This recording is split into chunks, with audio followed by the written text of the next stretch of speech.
I guess it would be this one, because I was at this place. If I can remember what the hell I was doing. I left notes for myself. That's right. So this is the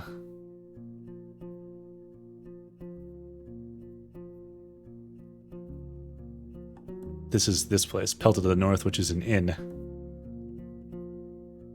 And there's a dude in this ruined village that wants to come with me to Howler's Dell. And I also have to deliver a message or something to the mayor of this town. But I gotta wait till tomorrow.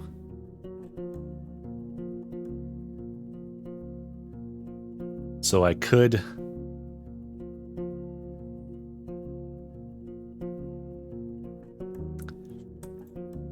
question is, what do I do until tomorrow? I still got 7 whole goddamn hours before I gotta go to sleep or something.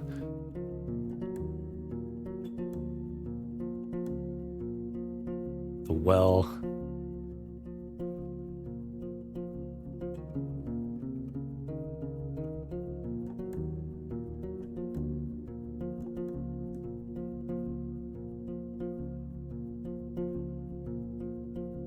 I guess I could maybe see what's this way. Maybe we'll do that. Or maybe we can go back to the ruins and explore it more before it makes us sick. Because last time we were there, there's some kind of weird magical or haunted thing going on that like makes us feel like shit just being in this area.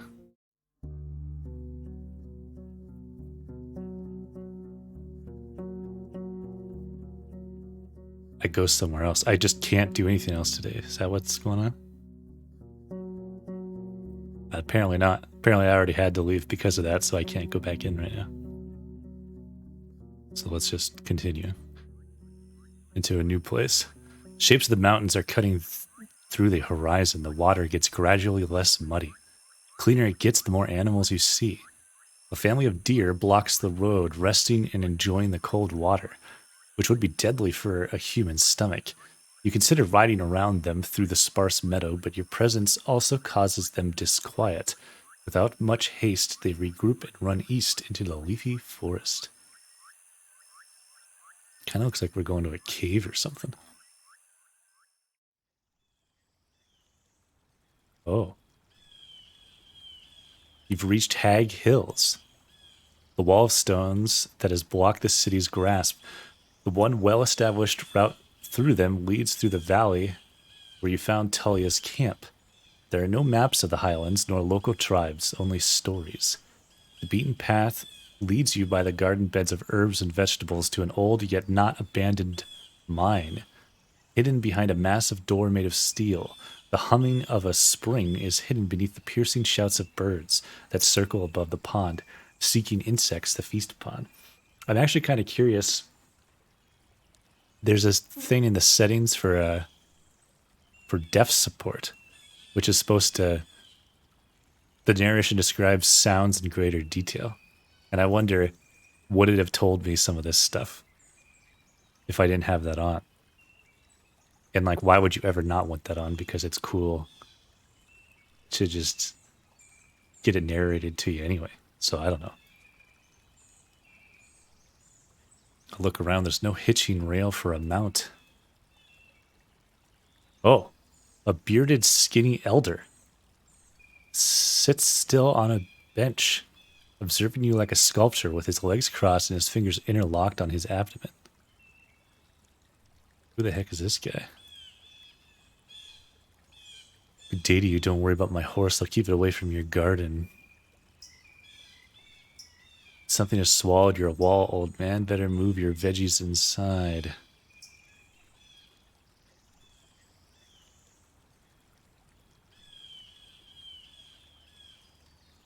Observe him from the saddle silently. Get off my horse if the Lord had approached him. I'm seeking your guidance, old man. He's just like very stoically watching me, so I'm gonna not do anything too crazy and just get off my horse. You dismount and keep an eye on Peabody, which is my horse. You greet the man, and he nods. And as he nods back to you, you mention that you have a few questions. There's a cold civility in the air, as if you're sharing a table at an inn. I need you to look at me whilst you speak. His strict voice reminds you of a master of craft guild. Though his thick accent distorts his image. Cannot hear without magic, but I'll read your lips. I've never wished to talk about your daily struggles, traveler. It's now a refuge for strangers. Say what you're looking for and let our paths split. Yeah, so he's kind of a no-nonsense sort of guy. He doesn't yell, but his voice is not used to being opposed. His face is wrinkled, but he sits straight, with beard and hair still carrying glimpses of fair blonde. He's tanned like a worker, and his eyes are blue and piercing, as if they belong to an infant. Explain who I am. What do you call him? Sir.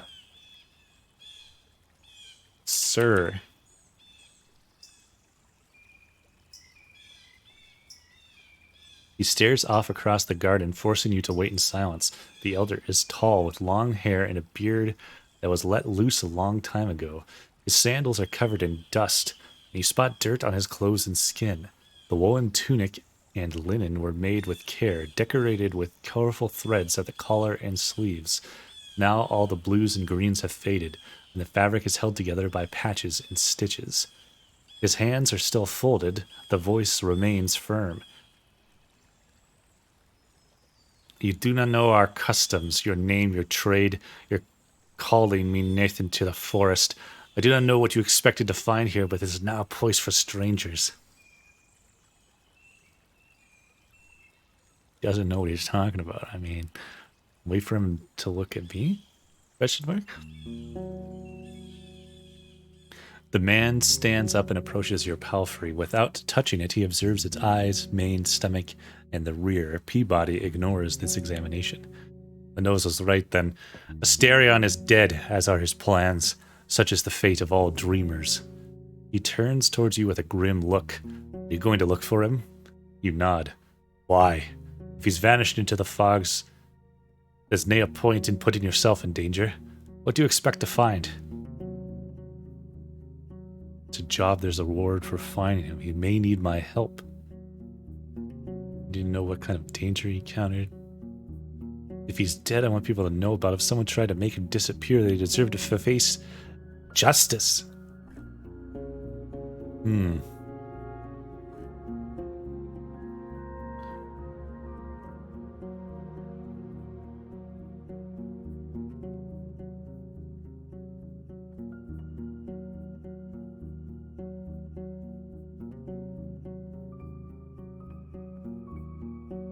Huh.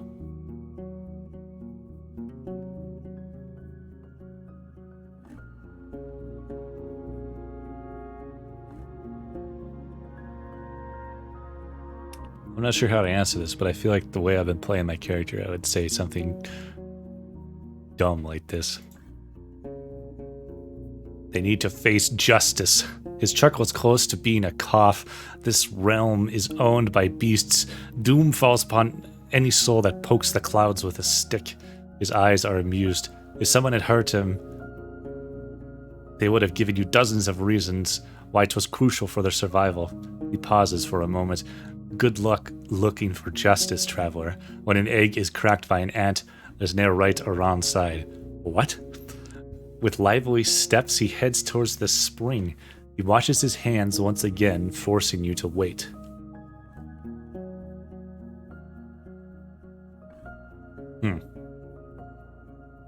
He tries to dictate the pace of the conversation and put me in my place. Oh my god. His voice is cold and confident, so what do you need?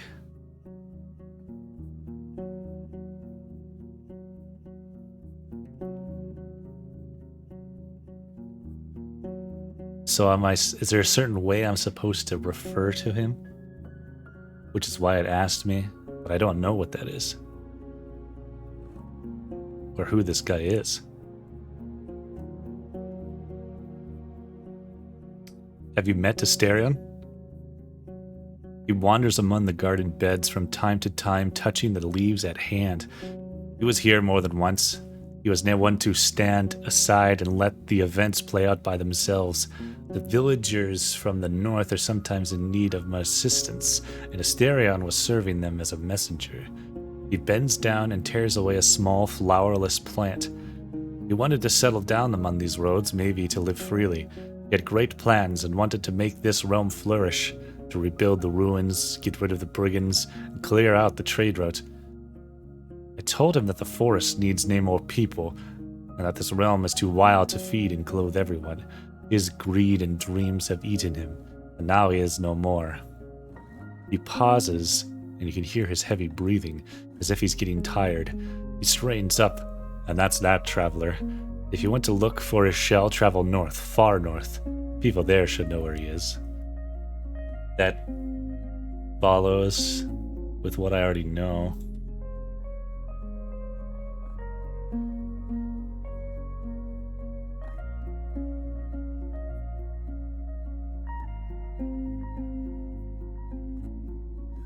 Because he was supposed to be at, like, I don't know where they are, but there's some other towns up here somewhere. I'll do that. Find the Roadwarden.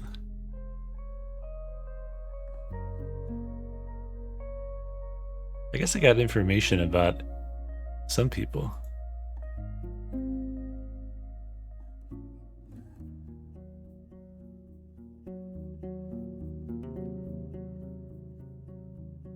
Druid from the cave in the southwest. So this guy's a druid, apparently. Okay, well.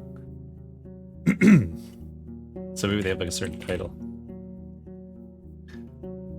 You're supposed to call him? I don't know. Maybe I call him a druid. What can you tell me about this place? Your eye sees what there's to know. People found copper in a cave. It's been abandoned for a long time now. So we turned it into a shelter to stay close to the sacred tree and its altar. We're servants, my wife and I, and this place is nothing more than a servant's house. Interesting. How can you survive in this place being all by yourself? His raised voice makes him sound like a preacher. One day me and my wife will be but defenseless old people, but we've studied Numa, the leaves, for many decades. I heal wounds and illnesses of humans and animals alike, and the beasts listen to our whispers. The holy seed lets our shells wait for death in strength. The holy seed. What can you tell me about the peninsula? I've lived here for almost a century, traveled both by the paths and through the wilderness. His voice becomes stronger and makes you think of a bard. But I will not be a guide or a teacher. And if there's anything I can wish for, it is that you'll stay away from the woods. The creatures get angrier the more we take from them. They do not listen to our warnings, and one day they'll bury us under a storm of claws and fangs. There will now be a soul to spare, a tear after us. His eyes are as harsh as a hawk's, making him look like a priest who hears a child asking for honey on a day of ceremonial fasting. Do not poke the hornet's nest. Do not ride east, and never use the path that runs through the heart of this land. This road was meant to save time, but brings only death. Be a servant, nay, an overseer. Do not try to bend this place to your will. He points at you and wags his finger after every word. Your will, anyone's will, is the key to danger, not salvation.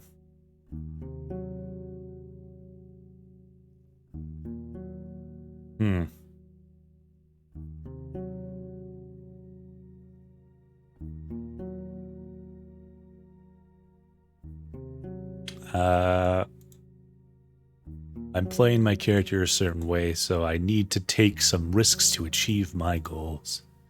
He's observing your lips. Do you need anything else? What did it add to my journal?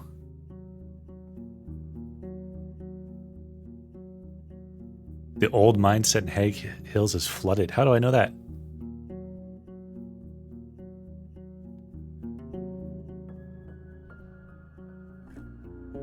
I've heard about some bandits. Were they bothering you?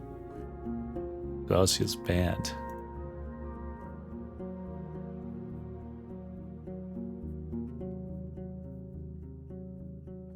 especially harsh towards white marshes.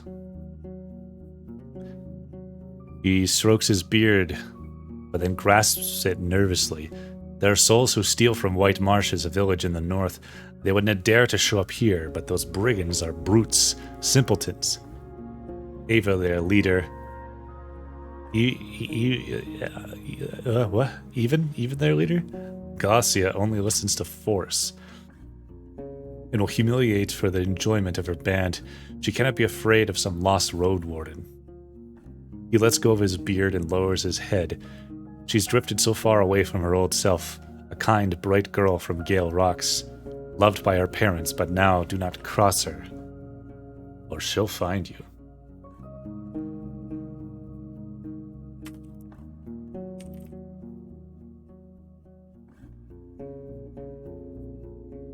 Can you tell me anything about the altar near the crossroads in the north? The altar near the crossroads in the north.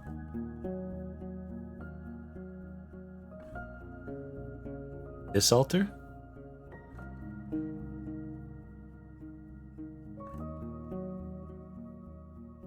Otherwise, I don't know what he's talking about. "'Tis the tree that you should pay attention to, the true gift from the forest. It answers to our offerings and rewards us with its magnificent fruits. They heal both shell and soul and make anyone who eats them stronger than they ever were. We gather around this altar whenever the winter ends, and whilst it requires painful sacrifice from all of us, prepares one soul for the future like nothing else would." I want to know what happened to the village in the east. And I'm not willing to tell you that. He raises his chin, his beard shakes. "'Tis shameful tale ought to be kept in the past for the sake of the living."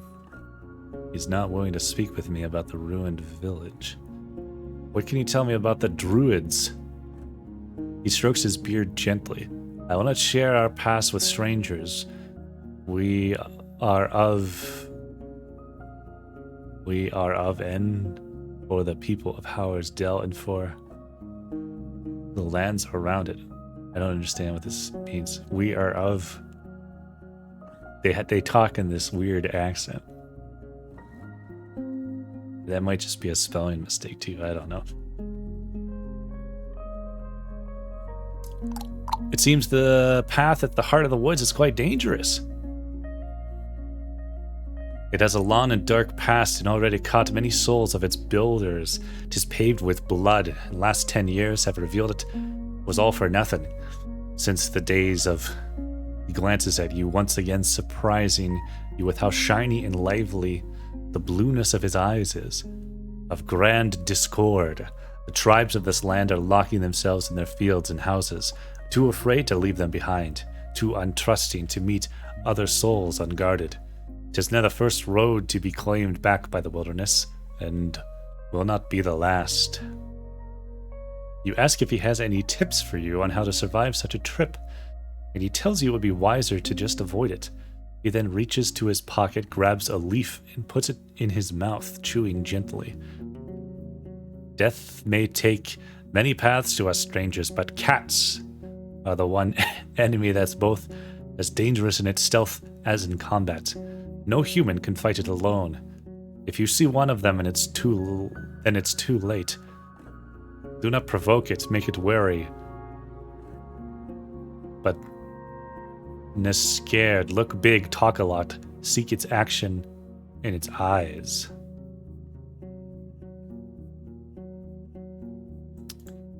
Can I call him Druid?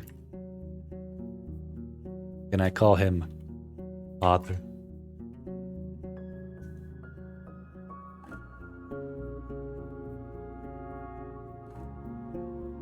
Elder?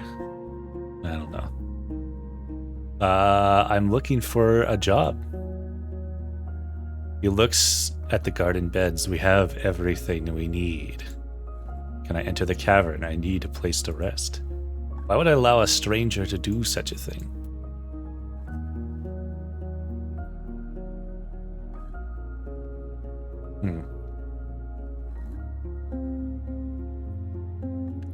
There's no point putting these bronze rods anywhere because I already screwed that up. I didn't screw it up, but I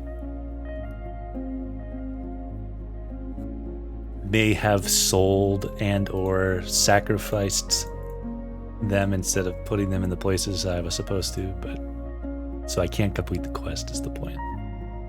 Okay, well, I guess that's all I can do right here for now. The Elder's Cave.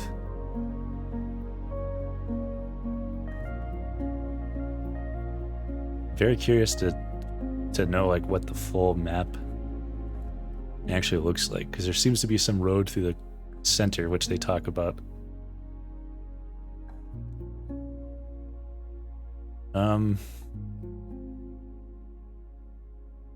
I guess I should just get back and then rest, because I don't think I have time to be wandering around.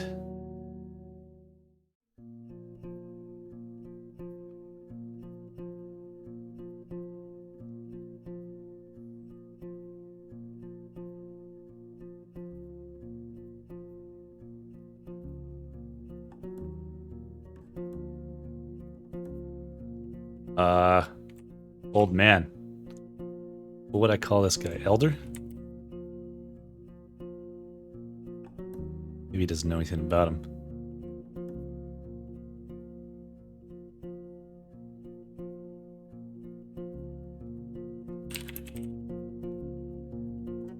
I don't know what his name is, so it's kind of hard to ask about him. Okay, well. Did he have anything I could buy? Do I have? I've got no money, so.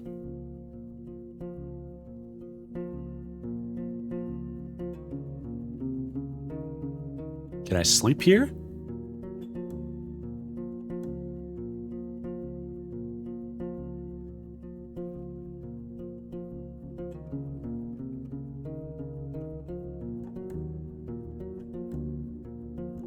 Well, I don't have any money, so I'm gonna get more hungry and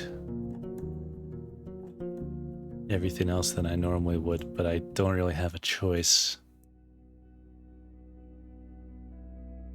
You hear a thunderous roar. You rise to your feet and rub the sleep from your eyes. The doors are opening. People are shouting orders and words of warning. As you open the window, you see what's behind the commotion. Something is on the other side of the wall, trying to get through, and the guards are fighting it off with their torches, spears, and crossbows. Thanks to their light, you see the large furry paws placed on the top of the wall walk. As far as you can tell, the beast is but a single leap away from getting inside. I need to help him.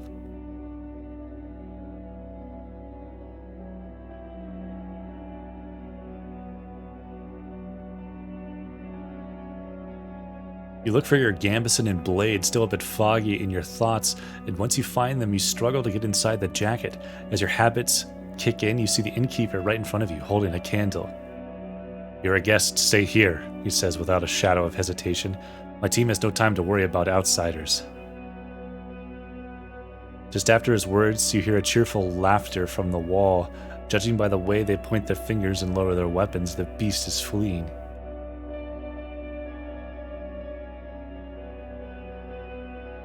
If I had been there, maybe we could have caught it.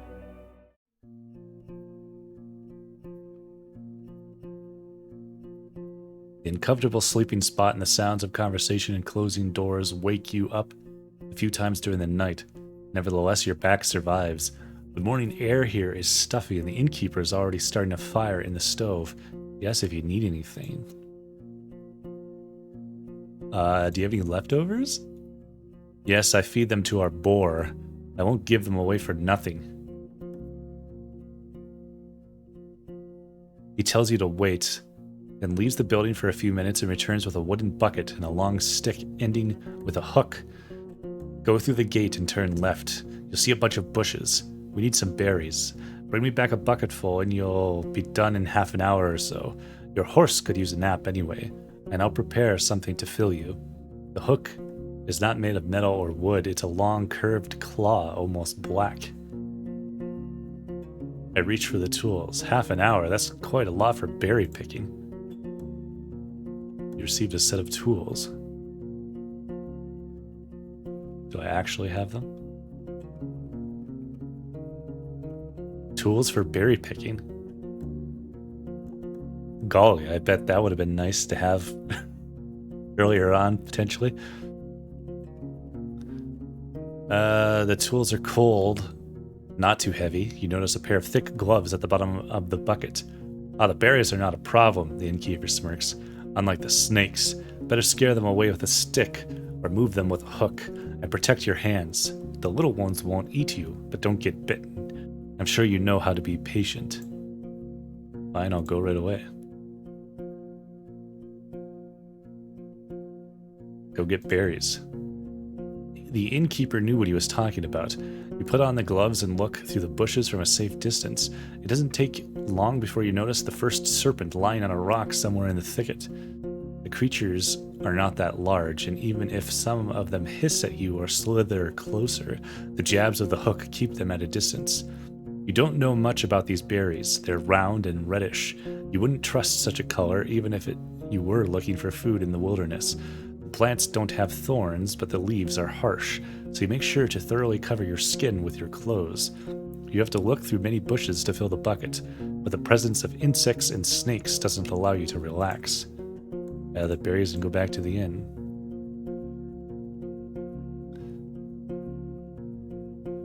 You've returned to the courtyard. 2 of the guards are participating in a friendly skirmish. The wrestling is accompanied by a crowd. I'm kind of curious because I've got food.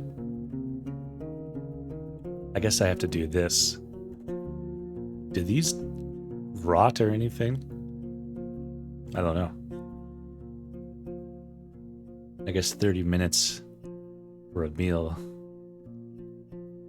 versus using my limited resources is a small price to pay. I put the fruit on the counter. Great. He peeks inside the bucket. I've got cabbage stew with a few goose chunks for you. I'd serve it even to merchants if there were any around. The meal is warm and filling, is well seasoned and not overcooked. And like I've said, I rarely have food to spare, but feel free to ask if you ever stop by. You may be lucky, and I've been cooking my whole life.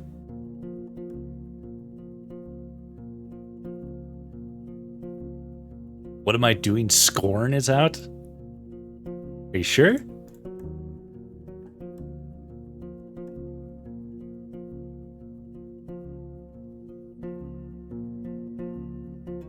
I was just looking at some stuff about that game today, but I was thinking it was like October. Yeah, it's October 21st, not September 21st. Right day, wrong month. I do kind of want to play that game, though. But hello, Denny. Denny's 1 month in the future. How are you liking it? Anything horrible happen with it in the next month?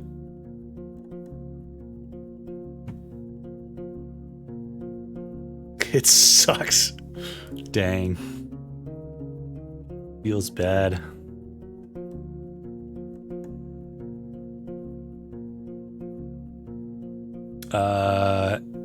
Thanks.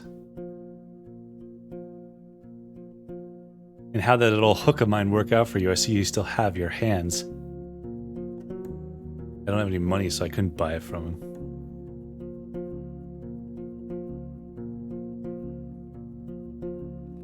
Let's see what he wants for it if I do.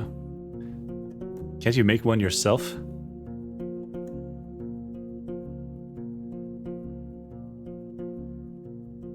It's the claw that grabs my interest, honestly. It's a nice one, ain't it? My guards once had to get rid of a pebbler. Can't really eat them, but their claws and bones are durable enough, so we put them to good use. For a moment he observes your face. A single coin will be fair. Forget it, I give him the hook. That's too bad. Well, thanks for everything, guy. So now, since it's the next day, we should be able to travel to this guy and then shepherd him to the town. I was looking at some Scorn stuff earlier today, though, and I've been interested in the game anyway, but the way they were explaining it is that it's almost like a big puzzle game, and it's sort of like no dialogue. They put you in this world and you just have to solve puzzles, and there's a little bit of action, but it's essentially like a big creepy puzzle game, which is like, that sounds cool. So we gotta go here first.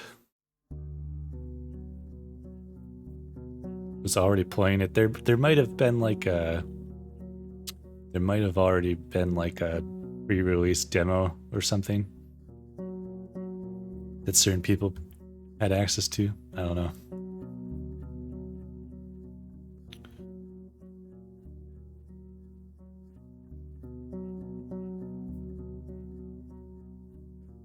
Village remains dead. The broken gate in the north will lead you to the village. The sound of a gentle river reaches you from the east, where you see a saggy fence surrounding an overgrown pasture. Behind the burnt building in the east, you see an oddly barren field. I go somewhere else. So I'm coming in from the south? I'm going to try and explore around a bit before I talk to this guy, because I'm guessing he'll want to leave right away. He pretty much told me not to go anywhere else, but heck. Inspect the pasture in the southeast.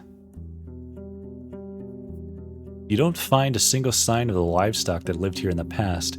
Any bones, horns, antlers, or dung have already been devoured by the wilderness. The pasture ends at the river. On the opposite bank, the meadow turns into a thick forest. Impenetrable for a rider. What are the chances that a herd of defenseless animals could get there and survive? The breach in the southern fence wasn't made by some brute force. You find axe cuts in the spots that were ultimately broken away. After all these years, there are no tracks that you could follow. So someone cut the fence and released all the animals. Interesting. That was the southeast. Fields in the southwest. Oh. You're surrounded by what looks like a field plowed in late autumn, disturbed by hundreds of rains and snowfalls. There's a few clumps of grass and wheat, but a place like this one, abandoned for years, should already have turned itself into a green lay. A barren field? Maybe it was overused, but you would still expect the weeds to sprout. A curse? The path leading west from here ends at the edge of the field, shifting into a meadow, then a forest. What spell could I use? I use my amulets to sense if there's Numa buried in this place. Sure. You unpack the wooden spheres, pleasantly smooth and light. The entire set fits in the palm of your hand. You place them in various spots, marking their positions by sticking a branch in the soil. All you can do now is wait, so you brush Peabody for a bit and make sure the saddle doesn't bother him. When you return to gather your amulets, all of them are much warmer than your skin. The entire field is corrupted. Though seeing how there are already some plants growing from it, the spell is fading away. The curse is most likely as old as the last harvest.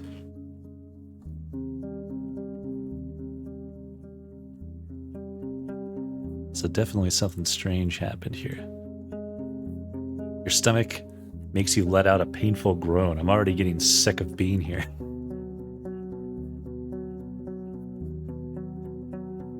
Sir, this stupid mouse.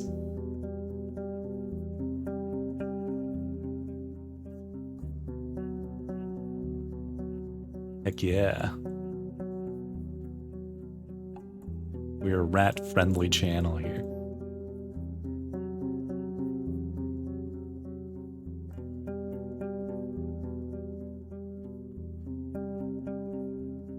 Let's go to the southwest part of the village. The buildings, some of which have collapsed, are made of wood, now charred and rotten. You spot claw marks on the walls, especially close to the doors and window frames. They could belong to a dragonling or a large wolf, larger than the gray ones, or a corpse eater. Too many options to make a guess. I don't know if I ever read what the heck a corpse eater is. I assume it's like a ghoul thing. Hairless, scaleless creatures resemble constantly stooped apes, but their limbs and torsos are extremely thin, as if there are barely any muscles on them. While they're nimble, their limited strength turn them into scavengers. They rarely move in packs. Wright's followers preach that corpse eaters should be purged from the Dragonwoods no matter the cost.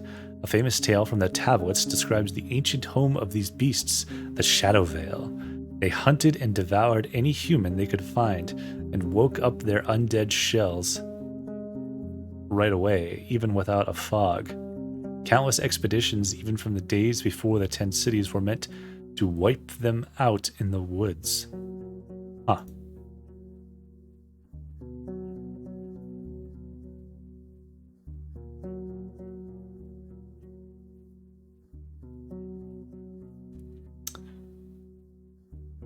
Too many options to make a guess, yet no beast remains in sight.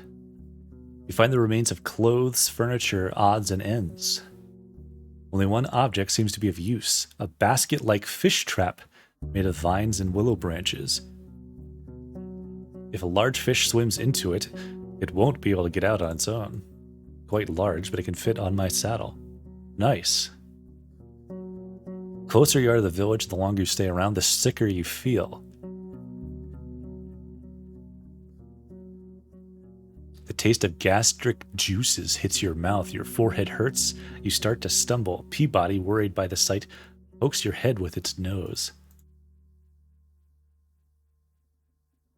I mean, I gotta remain strong and push through the illness. Oh shit. After another few steps, I was fully nourished and now it's gone because I threw up. You spend a minute or two, lean forward, gathering your breath and wipe your mouth. You feel better. Well, that sucks. But I think I should probably just talk to the scavenger guy and get the heck out of here. This village makes me sick. The entrance to the scavenger's hideout is open. You see scraps of metal organized in piles, while the old furniture has been dismantled into loose planks and pushed into corners. Aye, Roadster! The man looks tired and his beard is sticky, but he he smiles at you. If you're ready, I'll start packing the tent. You don't want to wait, start putting the iron on your mount, it will be quicker. Just say the word and we can leave.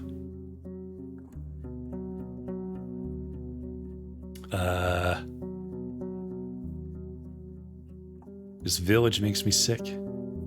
Me too, in the guts and the thinker. Gets easier with time if you're patient.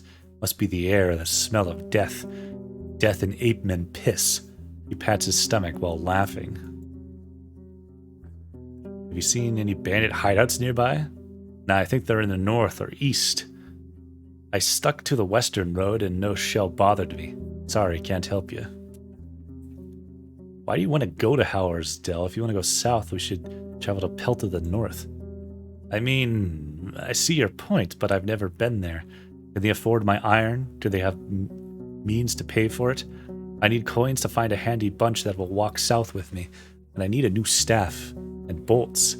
I know the village. It's a nice place and even has a smithy of sorts. I had a chance to take a look, though. It's a large, safe inn. They have enough well-equipped hunters to guide you south. I bet they'll barter service for iron.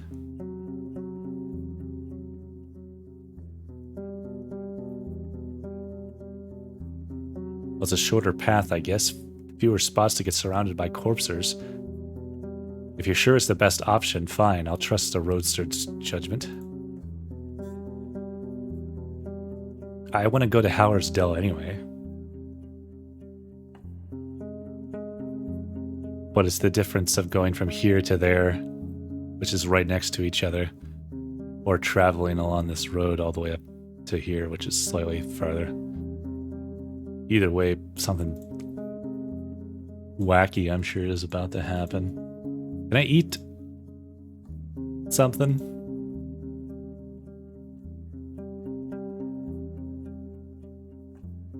I gotta get out of this conversation first, I guess. Let's go to the Howler's Dell.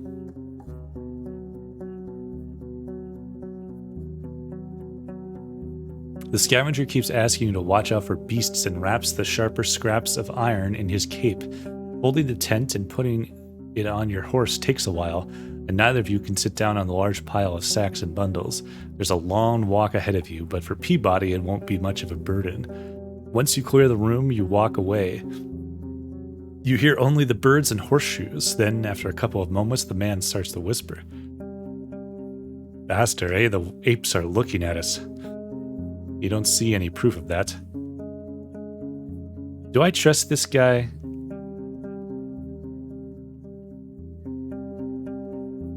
To give him a weapon? I do have an old axe.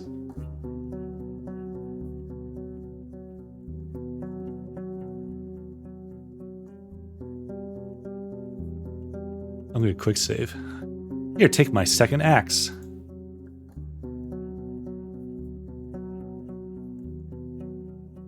Oh gosh.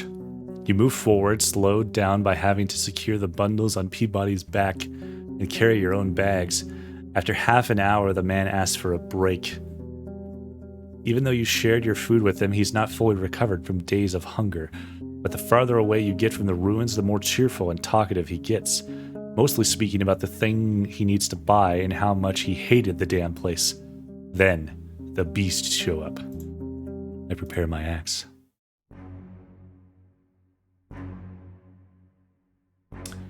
Two dragonlings about 5 feet long approach you from opposite sides, getting ready to charge at you. They lash their tails and screech, but you know that panicking and running away is the worst thing you can do. They're fast, used to chasing their prey near the roads, with a much larger advantage in an empty field than in the forests. Even on horse, you could barely outrun them, and your best option now is to hold your ground. The scavenger knows it as well. He fires his crossbow, hitting one of the predators right in the skull. It clumsily falls down without another breath. The other dragonling jumps forward, surprisingly silent. The man reaches for the weapon you gave him. You can only hope he knows how to use it. I mean, we should fight together. If you got it, he's got a weapon. He knows how to fight. Do my best to defend myself. You prepare yourself to dodge, but the beast surprises you by suddenly changing its target. It jumps aside when it's only a dozen feet away from you, then attacks the soul who appears to be less prepared. Still, you're even faster. Before it sinks its teeth into your companion, you take a wide swing at the dragonling's neck, from top to bottom. It's all it takes. The head flies away and wetly thuds to the ground. The man laughs from shock. Thank you, he pants heavily. It was way too fast. Without you, I'd be dead by now.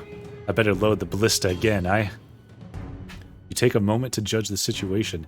Neither of you is hurt, but a not-so-distant howling already reaches your ears. You can't take the dead animals with you. Peabody won't be able to carry much more. However, a few claws could be exchanged for a dragon bone or two.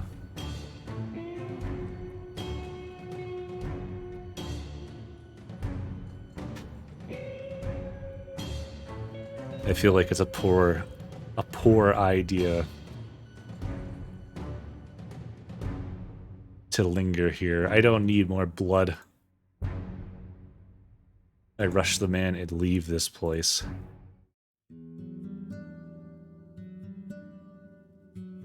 The man breathes heavily but doesn't ask for a break.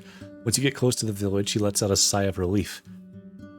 That's one soothing view, The guards open the gate quickly and take care of the scavenger's bundles, which Peabody welcomes with a nicker.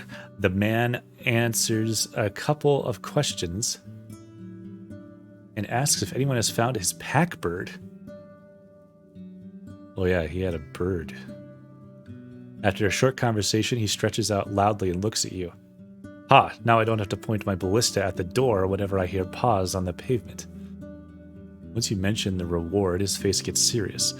So like I told you, if you want your coins, you have to come back tomorrow. My pouch gets heavier.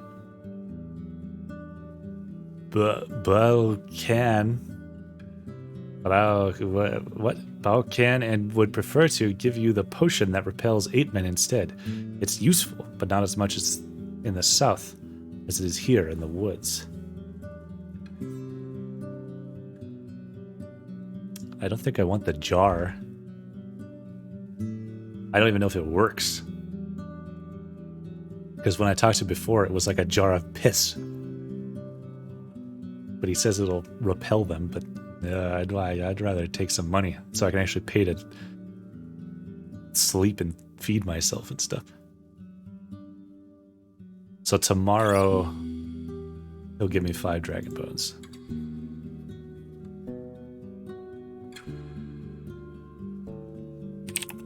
Do I even know what this guy's name is?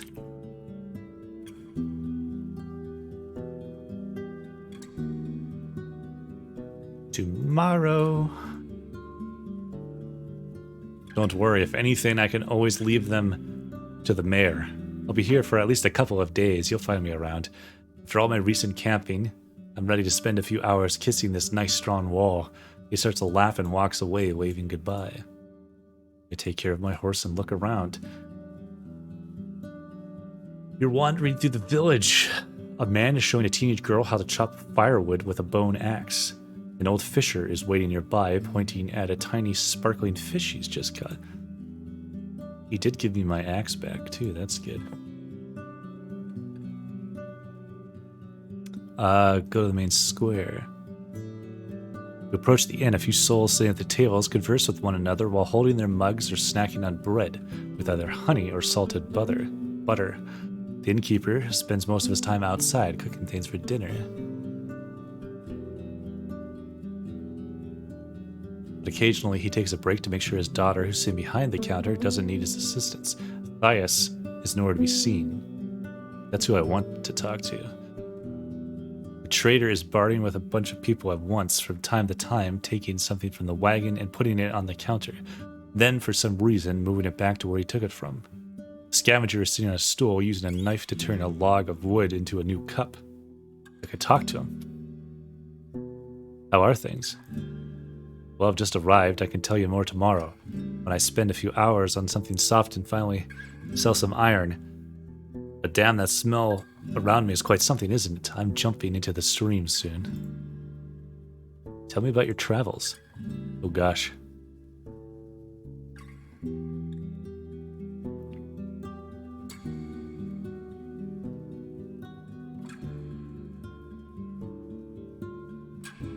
You must understand, you're a roadster. People ask you for help. They don't think you'll steal from them when they're in their beds. He pats his bag. It's not the same when you're a drifter. They don't ask me to stay, to marry their kids, or to help them with the harvest. They just ask if I plan to pay for the room or buy stuff. You talk for quite some time, though it's difficult to uncover the details hidden in his tale. He claims he and his packbird came here by boat, about which he refuses to speak. He landed just next to Gale Rocks, a large fishing village near the northern shore. The people there were irritable and unwilling to idly chat with him, but opened their mouths after he helped them at the smokehouse. On sunny days, the locals hunt on the shore, and when it gets dark, they hide behind the walls, gutting the fish. And when the weather goes to shit, they boil water for salt and put fish in it, then hop to the barrels. Though I don't know, they don't have many trees around.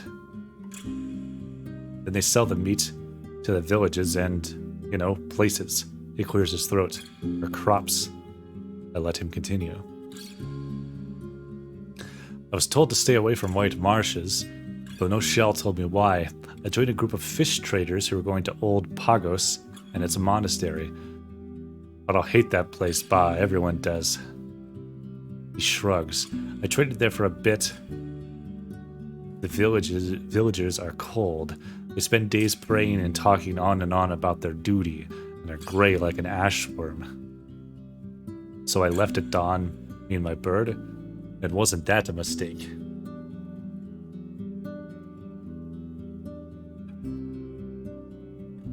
Everyone I talk to about old Pagos says they're all boring and nobody likes it there.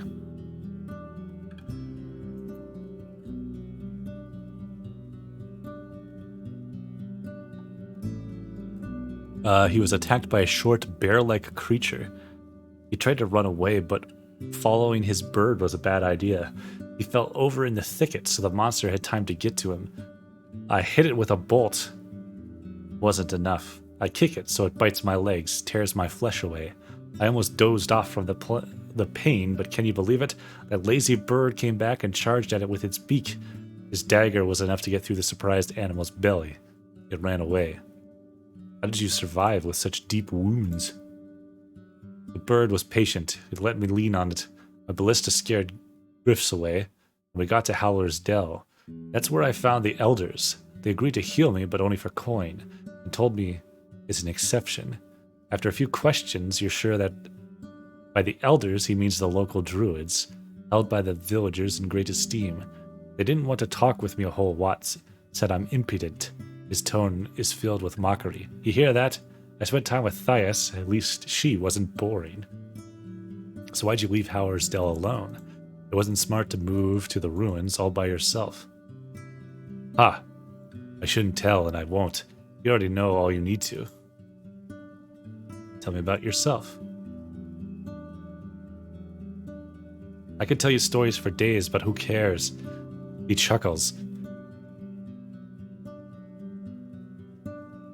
I'm just doing my own thing, moving from wall to wall, sleeping where they let me, selling what I can, buying what I need, saving dragons for another day.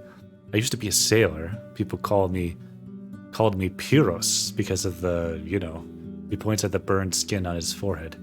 But I'm not one to push a plow or patch ship sails all day long. I don't care if a corpser eats my bones one day. I'd rather be free for a few years than cage myself in fear for decades.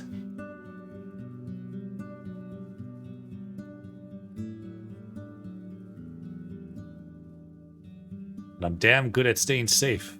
Or rather I was before I landed in this shithole. He touches the scars on his face. I haven't gotten one of these in years, but it didn't take 2 weeks and I almost lost my legs. Spent all my coin in Howler's Dell for Elder's magic. Not the first time I have an empty pouch, not gonna lie. But there's no coin waiting here. Once I push all the iron to the locals, I'm heading south. Though I won't ride alone. I'm not making that mistake again. I've heard no ships can land on this coast. Well, he tilts his head to the right and gives you a distressful look. But if you're patient and take your time, you can get to Gale Rocks from the sea, in a light boat or raft, or something that can avoid the rocky teeth. Sure, no hope for a ship or any trade, but with some help you can do it. But don't tell anyone I told you that. His tone gets significantly colder. It's not something people should talk about. Bye. So it's Pyros. As for a guard, look for the mayor. Thias spares you, but a harsh glance. Yes?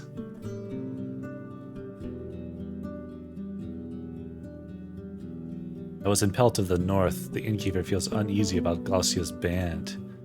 When you mention the raids on the northern villages, her eyes narrow. Are you sure? It's the first time I heard about it. Glaucia has been around since years back, but she's not much of a nuisance. I'm just the messenger. He asked you to join forces with him. Well, I can't give you an answer. I won't ask our hunters to endanger their lives in pursuit of some gossip. I could ask around, learn more about this.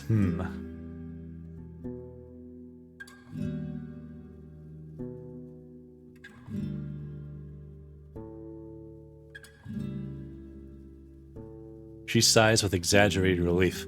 What a splendid idea. There are only 3 villages in the north. White Marshes, further north. by the western road, Gale Rocks by the northern coast, and creeks in the far east. Bring me news from these places, and you'll get my answer. I'm paid for passing the message. I'm here to pelt to the north. Ask me to ride for you through half of the peninsula and back is a different deal entirely. That's fair. She lets out a brief chuckle, but her eyes observe you carefully. And how much are you being paid, if I can ask? 2 dragons. And I'll pay you another 2. Fair. That's pretty, that does not sound like a good deal. But okay. I keep thinking, surely city folk don't eat just wild game, salt fish, and groats. What animals do people breed in nearby villages? Mostly ibexes, they do well on the hills. There's a lot of mouflons. The monks need their parchment. Depends, mostly pond fish and fowl, but some can afford to buy boars. Barely any meat, so people have started to raise crickets and rats. Whatever people can buy, I guess. I don't eat animals when I can avoid it.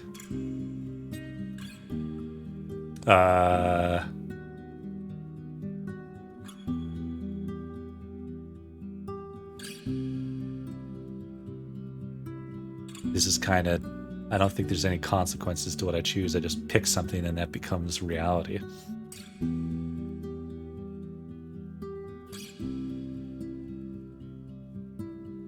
I don't know, pond fish and fowl, but some can afford to buy boars. The meat of the tribes. It is delicious as any. Our druids say that birds and fish are better for you than pork and mutton. Would you believe? Even if they're right, our creek has little life in it. We rarely catch more than 2 fish a day. I was in the ruined village south of here. Tense gaze shifts into an awkward click of her tongue as she leans away from you. I don't even want to think about their tragic fate. No one can negotiate with the wrath of the herds. A long pause. And I'd better not find you upsetting my neighbors with these sad questions. It was a challenging time for all of us. A wound we won't forget. Saw a weird tree south of here, the one with the altar standing in front of it. She straightens up and raises her chin. You mean beholder? Interesting.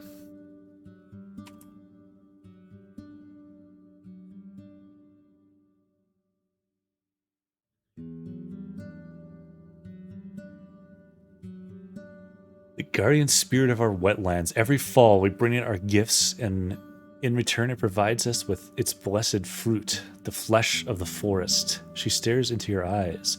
It's older than the oldest books and the oldest thoughts. The druids help us honor its sleep and show us how to ask for its help. Neither of these rituals, she scoffs, would be of any use for you.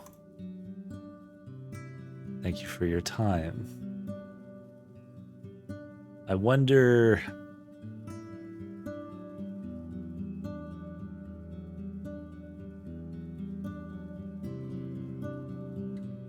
I will eat some of these, I guess. I guess it just happened. I guess it just happened. Okay. Can I... Druids don't want to talk to me. Oh yeah, this Timo person wanted me to find her a husband.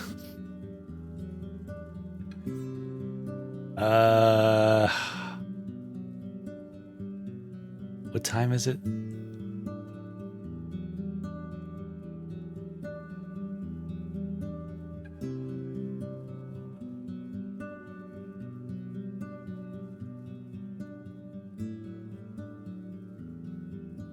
Should I travel west into unexplored territory?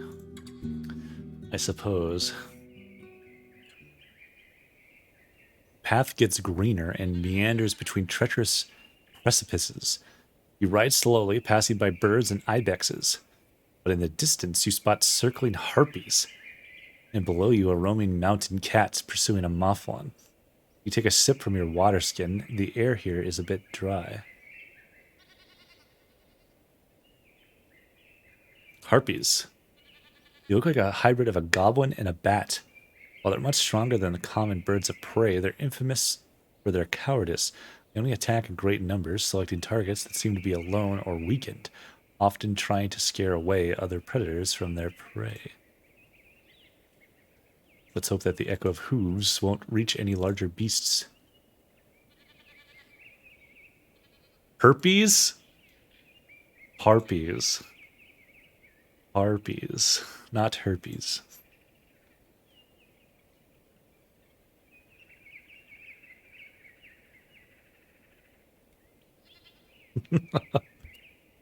Anyway, the path leads you down again to a small, moist valley, impenetrable for a rider. The thicket is made of thorny shrubs, tall grasses, and the weak, fallen boughs that nourish mosses and mushrooms.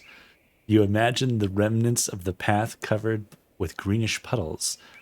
Without the roots and with a fresh layer of pebbles, it may still be restored. You look behind you. The road is clear, no ambushes so far. But if you hope to clear this place, it'd be better to do so soon. It'll only get denser with the passage of days. I feel like if I do this... So there's just a bunch of stuff in the way, pretty much.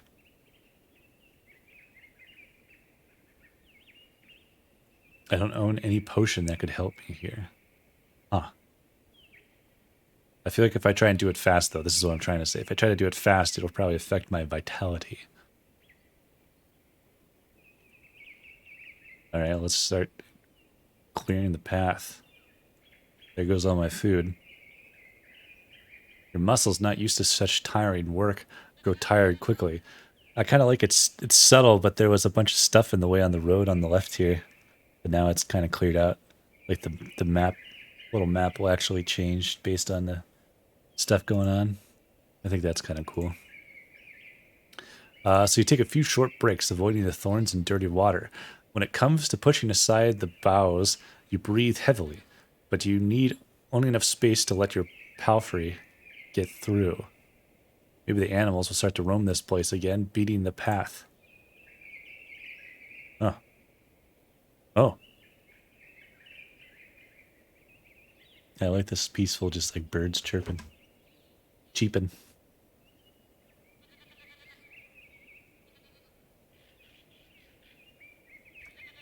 You reach a convenient mountain pass with crags smoothed out by centuries of rain and wind. The sun warms up both the vegetation and the beaten road, and the only beasts you spot are loud rooks, glancing at you from the rocks and branches. Clearing the rock side would take hours of work, and a large group of people, while forcing Peabody to climb up and down could break its legs. That's not good. Dismount. Climb up the rocks, having plenty of spots to rest your hands. Most of them won't move an inch. As you get closer to the small dead tree, you notice something odd among the stones. Pieces of old fabric, fully covered with mold. Most likely remains of a tunic. So there's a path that I could potentially clear. Blocked by an earthquake. Path leading to the sea. And I know there's a...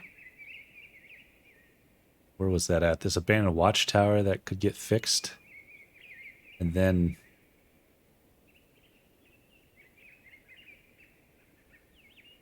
Wasn't there something else like that? Small hamlet that could get repaired. Oh, down here, there was a tree in the road. But I would need people to help clear it. Gosh. Well, I might have to just go back to either town. I guess I could just go back here and wait out the rest of the day, because I don't think I got time to do much else without risking getting trapped outside. I could get back here and tell him that I talked to her, but I don't think I want to do that because she didn't really give me an answer yet. So yeah, let's just go back there. Plus, I want to come here anyway and talk to that dude, so he'll pay me in the morning. You ride through the open gate, then swiftly dismount. Some of the locals greet you politely, but they keep their distance. After you notice your own smell and the dirt on your clothes, you no longer wonder why. Head to the stables. You spend a few minutes with Peabody, but before you reach the square, someone clears their throat. You turn towards a man in his 50s with large hands, an elegant beard, and no hair. The stable master. He both introduces himself and answers an unspoken question. You frown, then realize that you indeed saw him before, and your palfrey was nicely taken care of during your first visit to the village. Or rather, I am one when 'tis necessary, but I'd rather grind flour, he says with annoyance. You don't think your beast waters itself, brings itself fodder from the storehouse, and cleans its own shit, nay? Takes time and hay, if 'tis. He points at your companion. Is not going to work for it. You better have a pouch at hand. You look behind you. The stables are not much more than an open shed, with piles of planks, 2 donkeys, and a bunch of napping chickens. Do I have money? Not right now. Would a dragon bone be enough? He nods. For one day. Aye, that's fair. He looks around, rubbing his hands together. I'm broke. My mount only needs some hay, water, and peace. He scowls at you, but points at an empty bucket and steps away. Fill the trough with water from the creek and make sure Peabody is comfortable. I can't work. I can't bathe. I've got no money. Will they let me sleep here? No money? Ugh.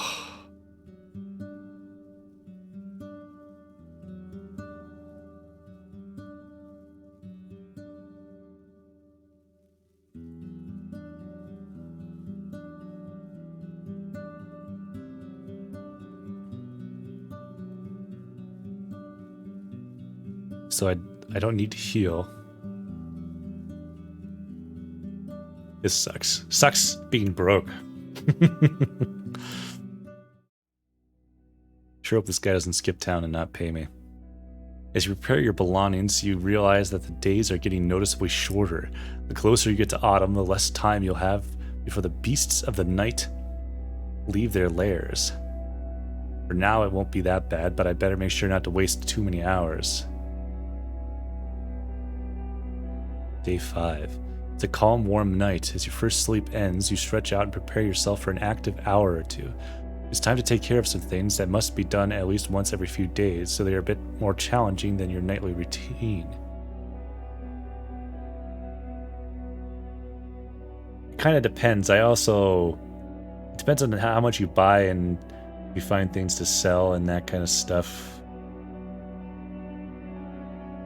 It's definitely challenging to like fulfill all your needs sort of intentionally. I was trying to look. I've got notes. There's places I can scavenge food on certain days.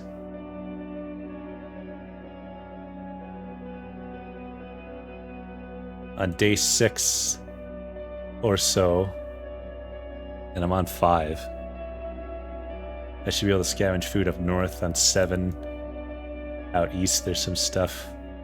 On the 10th day, they wanted me to go hunting with them. On the 14th, there's a bunch of berries and stuff.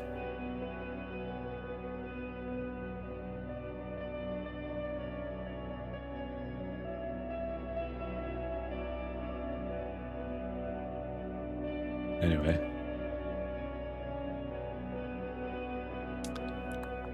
I gather my amulets and focus on my breath, practicing how the pneuma flows through my shell. I'm hungry. The days are getting shorter. Golly, It's warm here. The mothball skin allows your back to rest a bit. You wake up a couple of times during the night. You smell the cooked stew. The smell of the cooked stew fuels your hunger, and the staff returns to the room once every hour or so to stir the pot. You wake up early, but leave the building to check up on Peabody and give it water from the creek.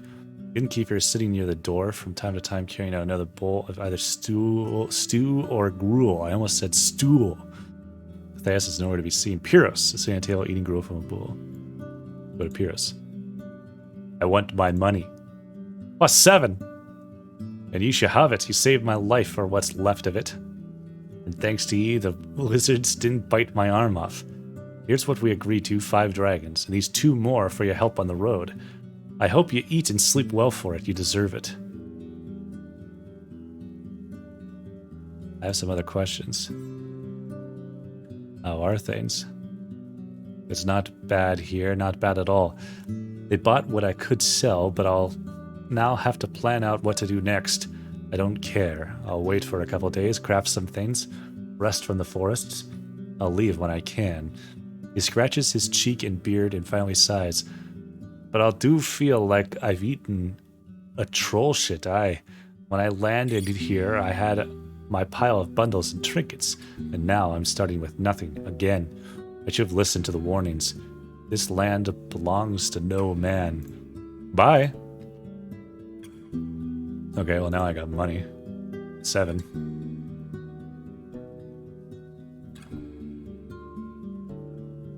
Go to the innkeeper. Rations. What do you got? This is not a bad idea. All the food I can eat, and they'll clean me up. Sure. Oh, look at that. You don't keep track of time. Easing your soul with warm water and whiffs of oil. You're served baked artichokes with a weird but tasty roasted lizard and a few slices of cheese, while the youngsters wash your clothes in the stream. After an hour, you return. Okay. Thanks.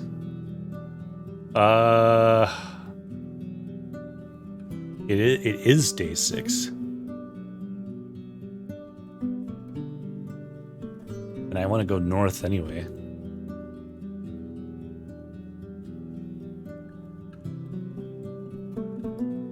So maybe we go north.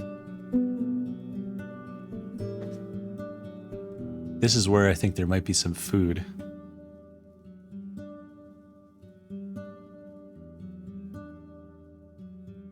And I think I want to take this. There's a little road that goes out this way too, anyway. Otherwise, I'm not sure where I can go. Let me save again. I guess let's get the heck out of here. Or I could just hang out here and work. But if I did that...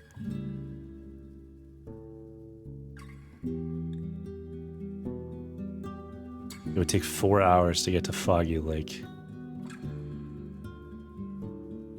Oh, I see. There's a way here, but...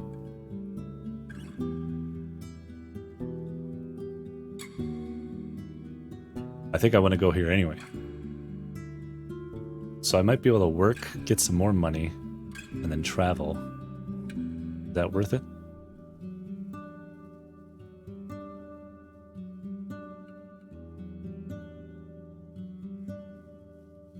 I'll get 1 coin. Group of workers is going to explore the forest garden, seeking wood and mushrooms. Go right ahead looking for threats. Take about half a day. And may get dangerous. For 1 coin? That doesn't seem worth it. Let's...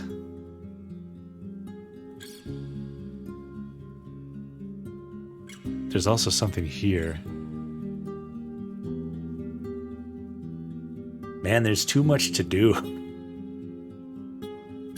Let's go here. See if we can find some food, then we can branch off here towards, I think, the towns I'm looking for around here. Anyway. But I'm real curious what these are, though, too. But We'll go here.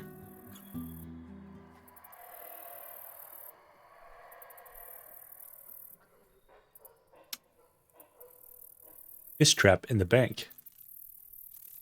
It's hardly any wind. The lake smells of reeds and wet. The howlers gather around you as you approach their tree. The smallest of them hang from the branches, while a few larger ones get on the ground, observing you from the tall grass. Plug my ears. You stick the wax into your ears. The first touch is rather unpleasant, but after a few attempts, the plugs seem to stay in their place, even after you shake your head. The one issue is that they distract you with the newly muffled sounds. The howling gets less intrusive, but as long as you have ears, some of it will reach you. Trap some fish. I can inspect the fish trap tomorrow or later. Huh. Okay. You place the basket on the ground to grab a bowl and start digging, looking for a few larger worms. You bait the stick and push it inside the basket, locking it between the sides, and cover the entrance with the lid. Tying it together takes you a few good moments, but it will be easier later on. You attach the entire trap to a rock and push it into the lake, far enough that it sinks entirely. Who knows how long it will take before something large enough swims inside. Still, it would be better not to wait for too long, otherwise the prey may die of hunger. Try to scare the howlers away. You're yards away from the closest tree. The howlers are climbing, swinging, browsing the leaves, and seeking bugs in the meadow. Only a few of them pay attention to you. You could start an attack from a distance, but there's no way for you to take down an entire pack. The best you can hope for is scaring them off. Chuck a rock at them. You hit a few of them. Three of the monkeys shout at everything in sight with an outraged complaint and start to point at you. They howl even louder. A few jump between branches. The largest ones land on the grass. This might be a terrible idea. Move forward. The confused howlers step back, not sure why you're not running away. Shout at them and swing my arms. At first you doubt your shout is going to be heard, but once you add your aggressive gestures, creatures get quieter, allowing your voice to spread wider. Some of the smaller monkeys cuddle to each other and hide their faces. Those on the ground take a few steps forward, but they keep looking at each other, as if hoping another one will get to you first. Time for a confrontation. You get dizzy, but try to keep your movements swift and confident. The muffled sounds, while annoying, remain at the edge of your senses. And I think if I hadn't plugged my ears, it incapacitates you.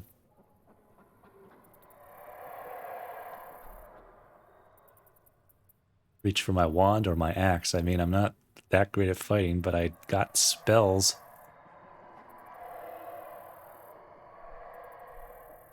Huh. You unwrap the linen sheet and grab the willow twig. Still as smooth as on the day you bought it. It's pointy and thin, but heavy from the injected quicksilver. You raise it up as you're about to stab the air like a dagger, then make a swipe. The invisible wave hits the monkey as it tries to jump at you and sends it right back, plunging it to the ground. The creatures are standing still, not sure what happened. Reach for my blade. You look around, but no more creatures try to approach you.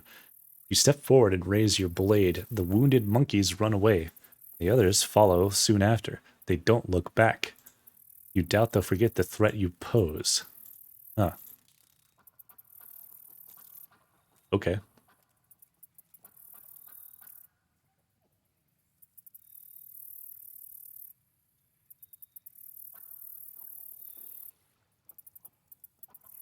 Time is it? 9 hours? I'm trying to remember if there's anything here that I could do.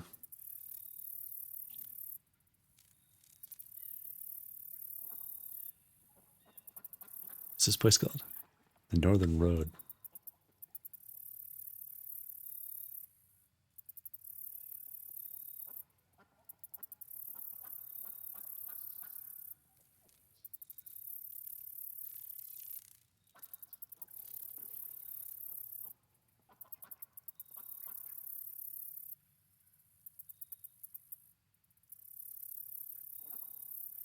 I'm trying to keep notes about certain things.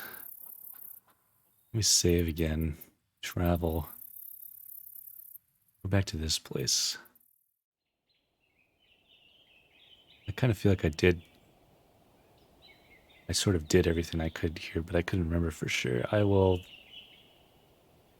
load my save and save myself that 30 minutes. Go to Foggy Lake. You hear commotion coming from the lake, drawing your eyes to the air bubbles and water ripples. After a couple of moments, a scrap of the lake turns red. You spot a baited clap trap set near the palisade. Approach the foragers. They are chatting about the weather, planning the next couple of hours.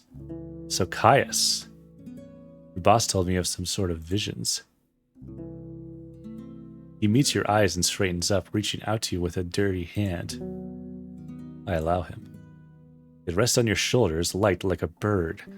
Your nose tells you that he hasn't washed in quite a few days. The right hears the prayers of the people. I mean of the 10 cities, all the tribes, and the empress, and priests, merchants, farmers. We thought things were lost, the glory behind us, punished by humiliation for our weak hearts. He starts to shake his stump of a foot away from your face, but there's hope. His voice gets stronger with every heartbeat, and a wide smile shows up under his beard. The right's test is behind us, and we, the sinners, have failed it. Now are the days of atonement, and of the new cities, with new tribes, and the cleansed land. We, you know, we have to fix ourselves, change what we can, weed out our sins, and bring fresh hearts to the holiest soul carrier, and let them guide us anew, with new tablets and prayers, a new church, the only church, yes. He steps in place, bursting with excitement. All the rivers will flow as one wave, and the new cities, the reborn city, will wipe out the barbarians. He spits on the ground and send them back into their chains. He points his hand south. We will come through the ashes, reborn into a power greater than any fortress, than 1,000 dragons, than all the ships and armies. He steps back, lowering his head. I, the humble servant, was granted this vision. I nod enthusiastic. So be it. He turns away from you and approaches the wall. Take this word and carry it in your heart and on your lips. Be part of the wave that swallows the faithless. Zivi presses a clenched fist to his lips, stopping himself from laughter, while Alon looks at the prophet with concern. Don't encourage him, friend. It's not right. Spared animals, hardly any. Interesting. Because I was playing my character that I was a member of this church, and they hate nature pretty much, and I've killed mostly everything that I can or drove them off.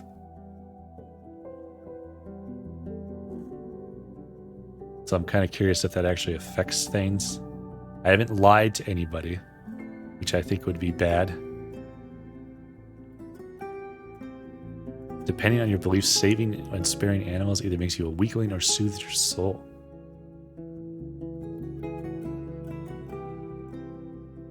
Interesting. Enter the tavern.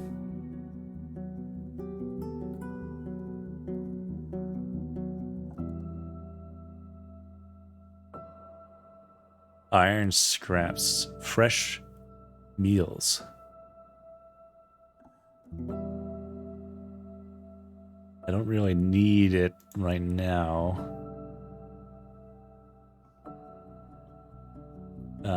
She asks if you have everything you need. I've heard there's some bandits in the north. She makes an annoyed grimace.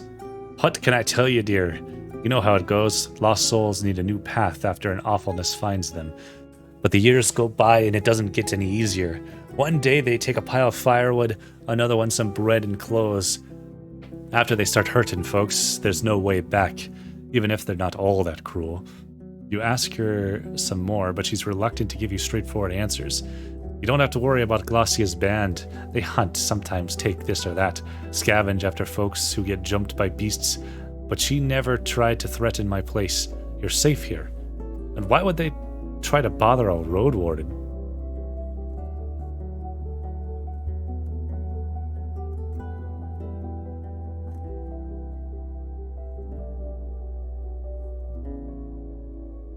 I frown but bite my tongue. If Havavan sends its soldiers here, she may face consequences for supporting the outlaws.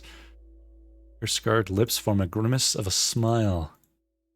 I got questions about the peninsula. I think pretty much anything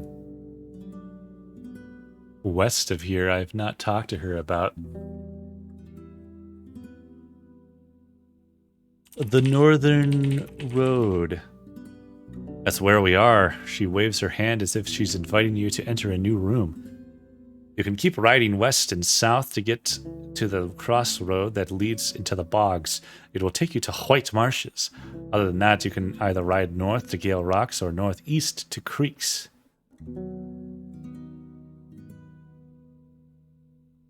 We still trade a bunch, so the paths there are the safest corner, this side of Hag Hills. Not many beasts hiding by the lake, and my tribesfolk got rid of the wolf packs. Ride north to Gale Rocks or north and east to Creeks. So I think Gale Rocks is here, Creeks is over here, and then the other place is over here, maybe? White Marshes. How about the ruined shelter?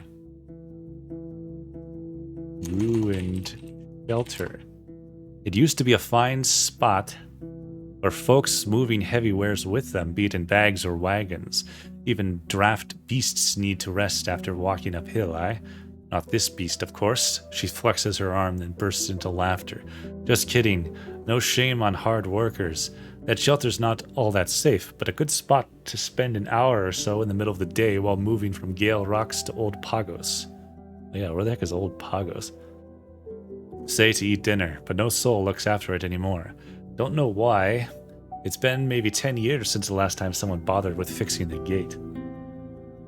Something like, there's a bunch of different stuff that happened 10 years ago. Old Forest Garden. That place. The air there resembles the bogs. It used to be a green and healthy forest, but took a lot of work and brought little fruit, wrong soil. Last I heard, the folks from White Marshes wanted to let it grow wild, see what happens to it. What about a ford?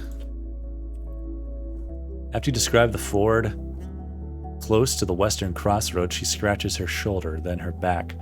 Lies and mosquitoes, well, I'm not a bug sage, you know. The fog would keep them on the ground, but unless you have dozens of leaves-heavy torches, don't try to scare them with fire. Kinda wish I knew that last time. Maybe ask around White Marshes. Living in bogs, they must have some way to keep their blood inside. I should write that down.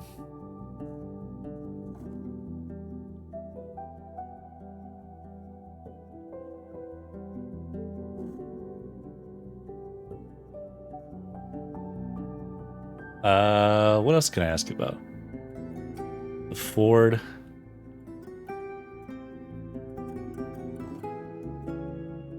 Western Crossroads. With Howler's Creek flowing by it, it's a charming path. A safe one, too. There's Howler's Dell to the south and Old Pagos to the west, so it's important for trade. Okay, so Pagos is here. Somewhere.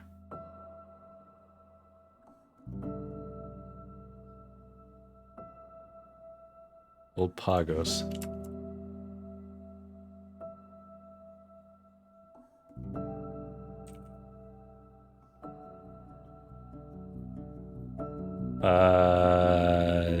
The folks from the villages place signs to show what they have to offer. A custom older than creeks, she says with a smile. In the east, you'll find this large gate that keeps the monsters of the deep woods.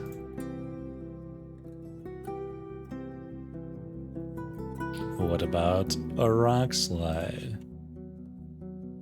Let me think. That's the road in the far west, aye. The one between Howler's Dell and their fishing hamlet. The rocks blocked it over a decade ago. Okay. Yet another thing that happened 10-ish years ago. I think I've asked about Howler's Dell. Howler's Dell.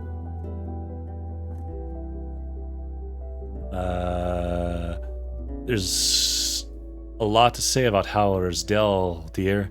Her eyes dart around. You have to press her before she says anything of note.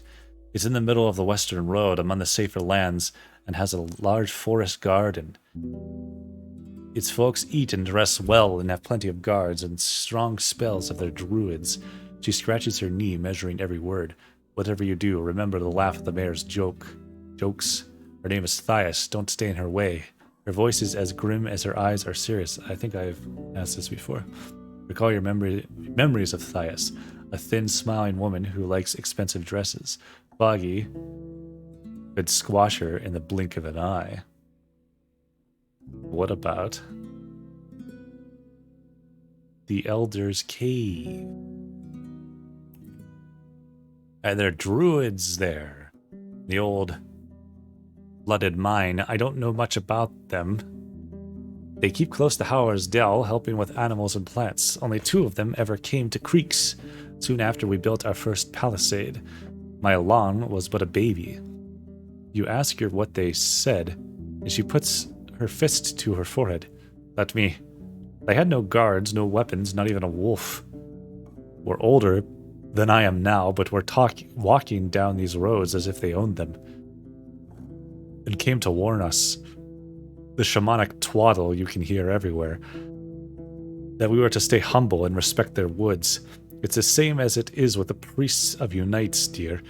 You keep your eyes low, nod without a word, and let them go do their own thing. Beholder. I think the only thing I can really ask about is Beholder in the ruins. Did I ever ask about the southern crossroads?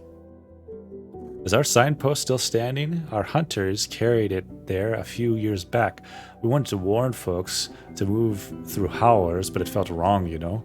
Like bowing your head, admitting you lost your home. Eastern Road used to be ours, and now she scratches her knee. Even the roadside dolmen is nothing more than a raccoon house. I asked her about this before, but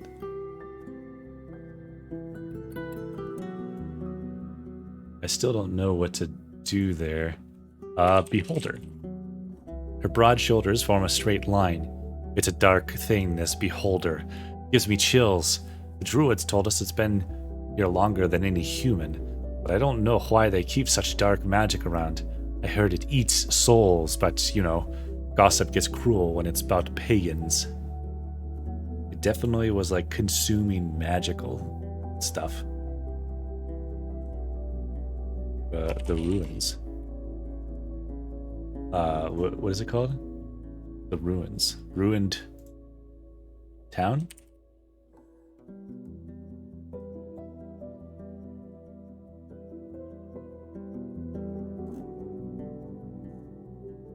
Huh. Ruined city. I don't know what to call it because it doesn't have a name that I know of. Once prosperous village, now abandoned and full of debris. Okay, well. Thanks.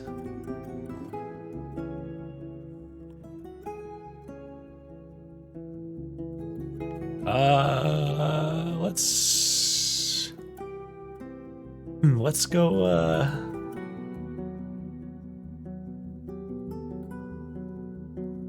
We've got 8 hours.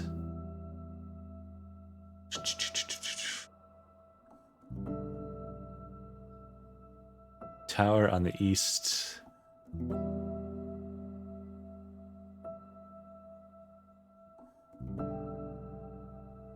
Let's go this way, which I think is going towards Creeks, which is where Foggy is from.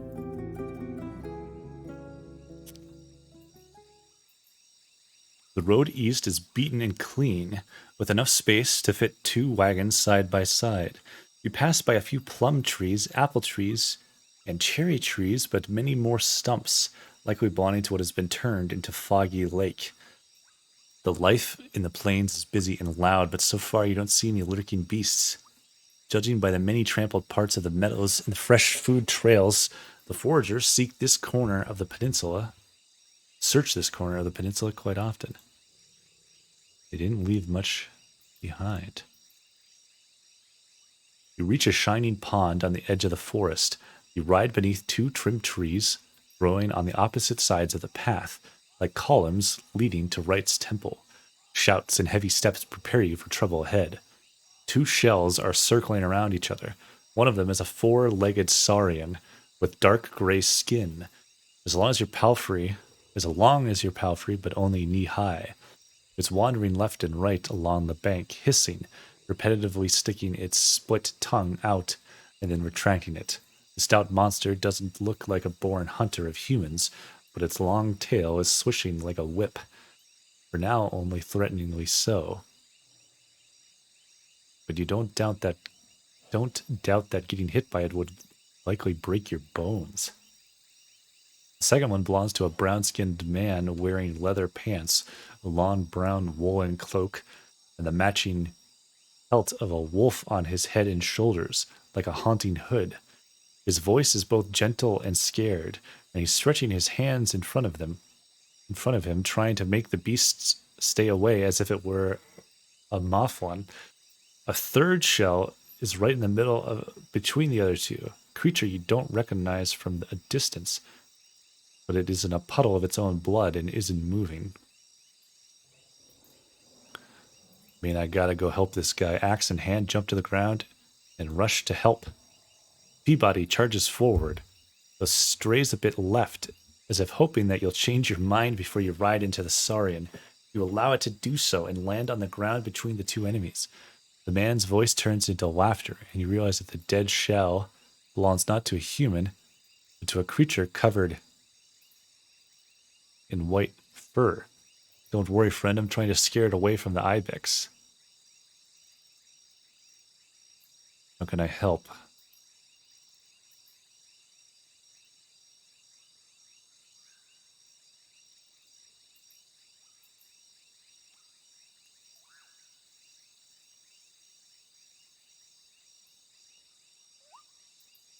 How can I help? He grins and triumphantly raises a finger. That's a spirit.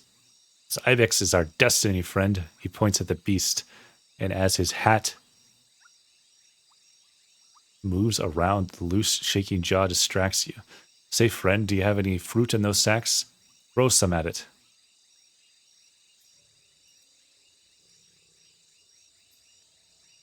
I have no fruit. Why would I care about fruit? It has a whole ibex to eat. Just trust me, He grumpily whispers. It hunts only when there's nothing better for it to pick. They live on trees, you know. You look at the saurian's shell, wet from water in which it was sitting not so long ago. The man notices your gaze, I'm almost sure.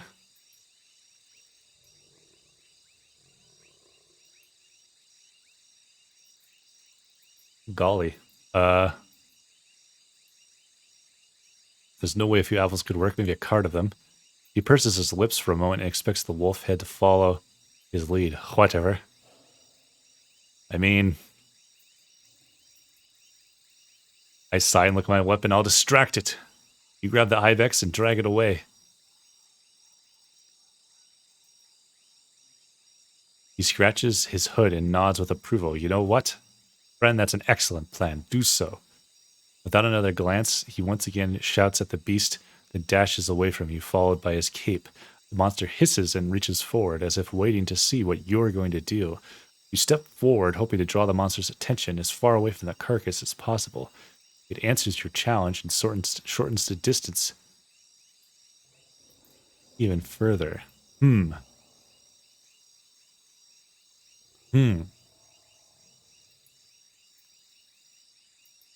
Focus on avoiding its attacks. Try to wound it. to look big and scared away with shouts and gestures. I mean, I feel like my guy would try to kill this thing. As foolish as that is. But I'm all decked out in armor. I'm nourished and vitalized. And I'm quick saving. Kill this thing. You reached for my axe. Ouch. You lunge at it and almost don't notice where the hit comes from. The beast turns around while pouncing forward and swings the tail at your stomach while you're in the middle of an attack. You fall to the ground gasping. The next few sways are distant enough that you don't have to fear them. Your fine gambeson keeps you in one piece. Ha! Dumb beast, you hear. The thief is running away with the ibex on his back, holding it by the legs while it hangs from his shoulders. You try to ignore the pain and chase after him, barely able to outspeed the monster, which has already lost interest in you. Without your help with the weight of the carcass, you doubt the man could get far. Okay. Shout at Peabody to run. You follow the trail of blood, as well as the constantly bouncing head of a brown wolf. Once you get close, the man doesn't mind sharing the burden with you. You now hold the creature by its head, and while running side by side is awkward, the weight isn't overwhelming. Your palfrey leads the two of you up the hill. Enjoy your flight? He mocks you with laughter, but at least you're in one piece. He looks back, yells in panic, and speeds up. I tell him to prepare for a fight. Interesting. But the clash never comes. After a minute, the beast gives up on its pursuits, though you wouldn't have realized if it wasn't for Peabody, who now trots without a single care. You look back, and the saurian indeed backs down, moving to its pond slowly. Once you approach the woods, you take a short break. Even from a distance, you can see a distinct trail leading between the trees. Not a garden, this forest. The man speaks briefly, gasping from the burden, but not too dark, and cats are but a few. Boars are there, though, and gargoyles. Better not go too deep. There are no roads there. His face is not much older than 20, shaved with great care, cleaner even than among the city folk. While his hood and heavy cloak mask his figure, he seems to be well fed and healthy. We're halfway there, friend. Creeks is a gorgeous place, you know. You'll love it. Sure I will. Carrying the ibex takes a while, but the man is capable of being silent. Every unusual tree seems to be tied to a story from his life, and he makes sure that you notice the first stream you cross on a new solid bridge. One of many creeks you see, he says with untamed amusement. A thin gorge leads you between the mountains. This place is quite susceptible to bandits, apparently.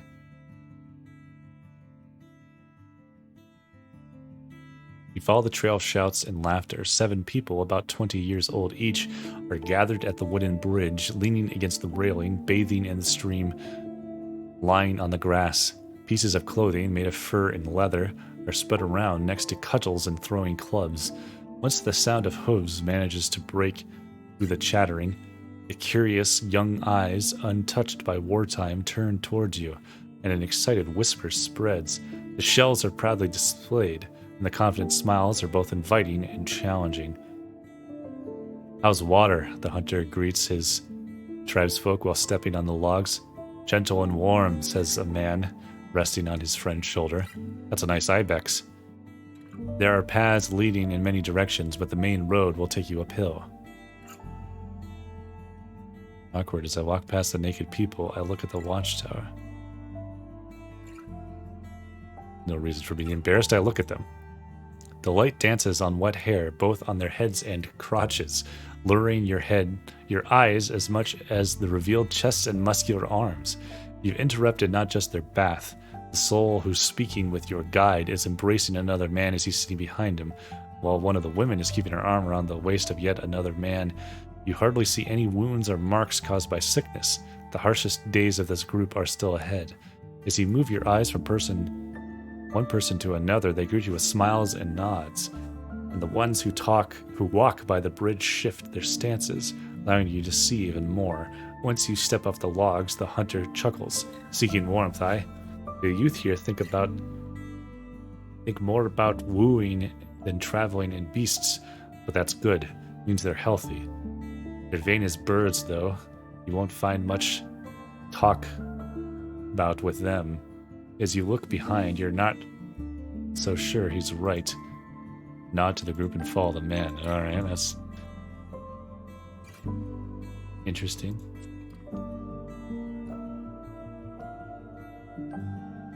Ooh, I like that. I like that little dancing frog emote. That's cute. Palisade is tall as trees, but being placed on top of the crags makes it look impassable. What? Why is the gate closed? The hunter turns to the watchtower and repeats his question. Only louder. Maybe call Ila? Too blind to see we have a guest, A hardly visible guard with a female voice leans from the tower. He's coming, Howler, relax. Her shout hints of no patience towards him. The youth dying in the woods after a bath. Why wouldn't we close? The man glances at you. I know who Ela is. Don't I? Politician, a man of schemes, is what I have written in my notes.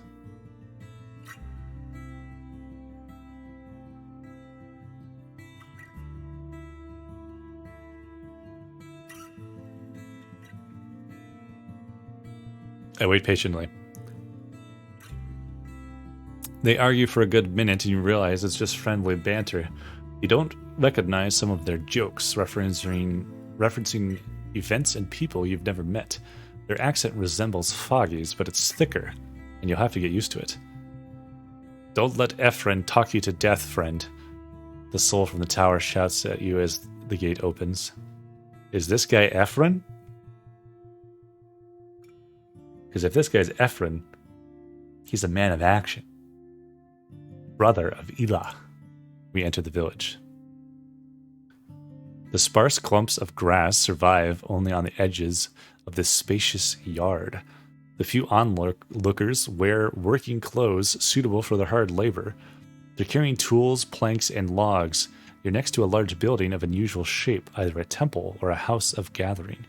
It makes you think of a cabin that's been getting larger over the course of years, with the section in the middle being darker and more crude than the outer ones. A slightly overweight man is standing in front of the building with open arms. Welcome to Creek's, friend. His voice and eyes are gentle, but there's vigor in his stance and gestures. Ephraim was meant to hunt, but I see he brought not one, but two unusual creatures. The hunter rolls his eyes. Don't embarrass us with this prattle. He raises his voice and fills it with bitterness, addressing no soul in particular. And maybe ask someone to help us with this ibex. It's our shared catch. He points at you. Now I want to know to whom we are grateful. Ilan nods towards you. While I introduce myself, I observe him more closely. Being close to 30 years old, he's one of the older souls around.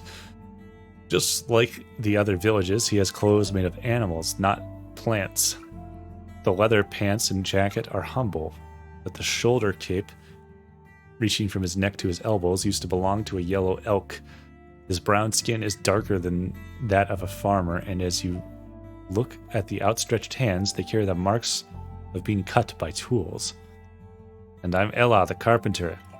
We've heard of you from Foggy. He takes a step towards the fruit trees and invites you to move forward. Like most men in the village, he's cleanly shaved. How about I show you the rest of the village? It may be humble, but it's as beautiful as a blue starling.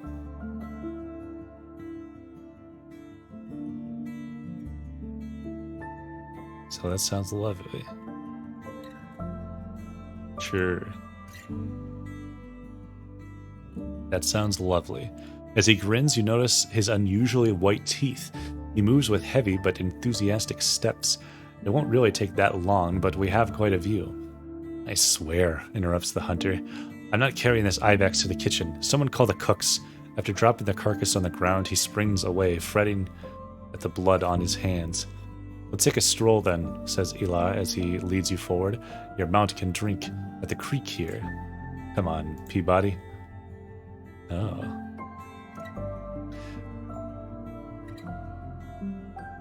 You tether your mount to a tree next to drying laundry. Ella points at the land behind the bridge proudly. Our newest addition to the village. The hunters grow old, so we're taking steps away from meat and fruits. You spot only 2 people working in the field, or rather a large garden covered with cabbages, carrots, onions, and garlic, indistinguishable from the wild plants growing in the woods. On the path between the 2 halves of the field, an elderly woman is sitting on a stool, looking in your direction as if you're interrupting her contemplation. Old Hava there will turn this place into a proper farm one day. She has little strength, but keeps precious memories of her trade. Creeks. Old Hava.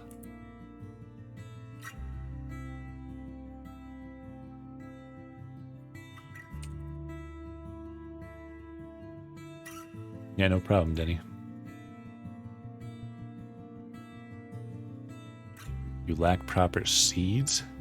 She seems austere. Ephraim snorts, holding his laughter. Just be happy you haven't grown under her. I'm lucky to have my ears after all the pulling and pinching. Don't overcolor. She cares a lot. Ella invites you with a gesture to follow him deeper into the village. At least about the quiet, children. Just let her do the talking. The fewer things you say, the fewer reasons for her to get upset.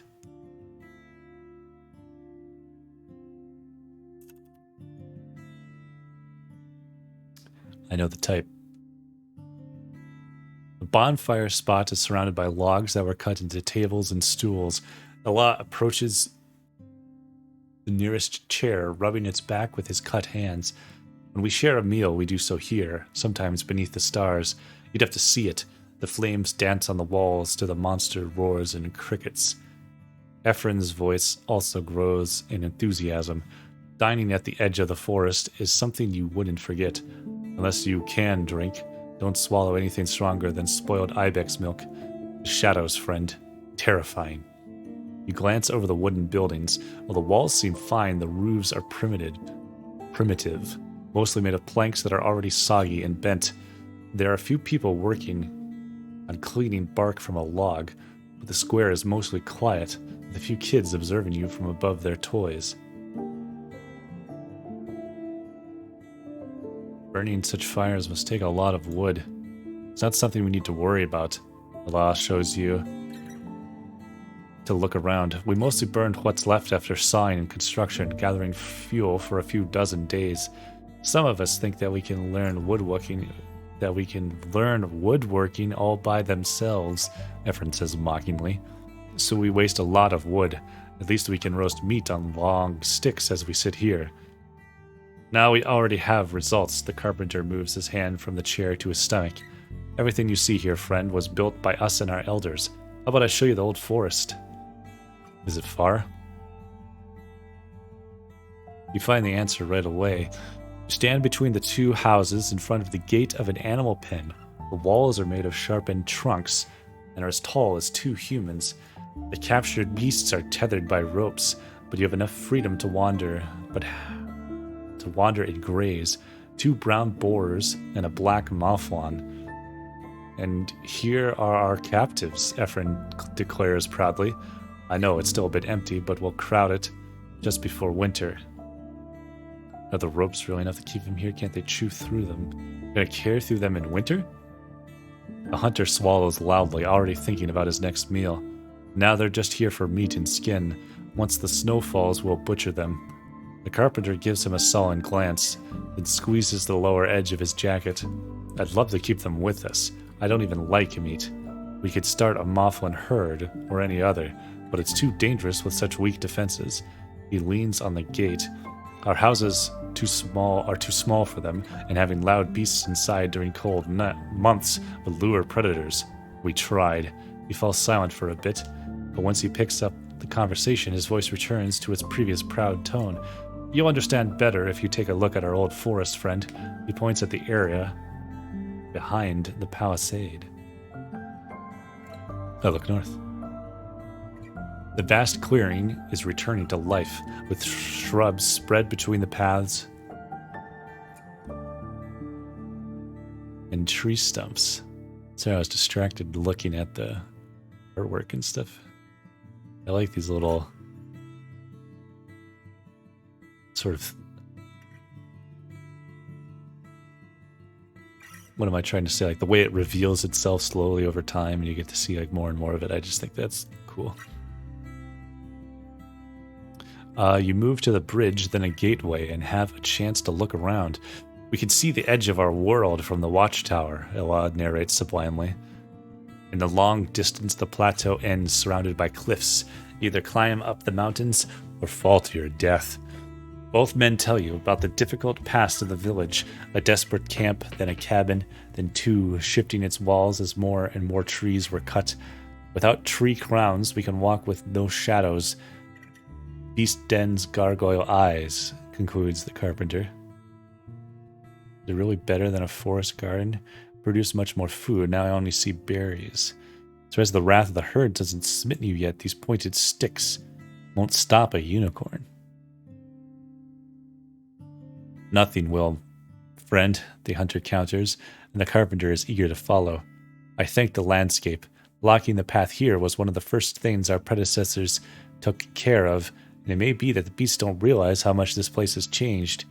He tells you there's one more thing to see and continues his tale as you walk away. From time to time, something reaches our territory. We feel safe among the bushes, but not so that we would send a child there. We have plans. So many lifetimes won't be enough to complete them, he says with a mix of melancholy and excitement, making Ephraim listen with attention. I want to see a stone wall with a walk for archers, weapons made of copper, a tannery set at its own camp, so we are free of its stench. Farmers, fishers, sorcerers, herbalists. We return to the main square again. The words of a dreamer, the hunter pats on his companion's back. First, we need to learn how to feed our children. We lack strength and skill. Ephraim looks at you, but we have time. With time comes opportunity.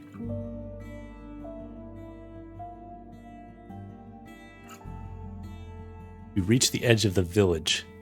Cliff as tall as the wall. Beneath you, two creeks meet and form a gentle river. These are the trees we use to learn more about woodwork. Allah is smiling as he leans back against the wall of a house. We plant new ones, but we'll soon have to bring wood from further away. Give the saplings a few years, or however long they grow. A decade? And this is where I leave you two. Leave the two of you with your boring tree talks, Ephraim points at you. See me later if you need. I'll be around. I rarely hunt alone. The carpenter watches his departing companion with genial eyes. Well, there's work to be done. A new chair awaits me. He leads you to a humble working station placed at the edge of the square. The tools you notice are very simple, if not primitive. We don't have to talk about my trade, Biddle. What brings you to us? I got confused seeing my name there for a second. I forgot that's what my character's name was.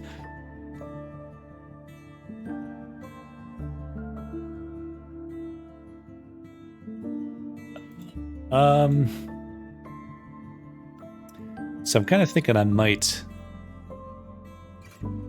end right where I am. I think I should be able to just save here even in the middle of a conversation. And then we can pick it up and ask him about all the stuff going on in this village and learn more about what we're doing here. And I've always got more stuff to do. Plenty to be done. I know what's-her-face, Thias, wants me to visit some of these other towns. I'm not sure if this is one of them.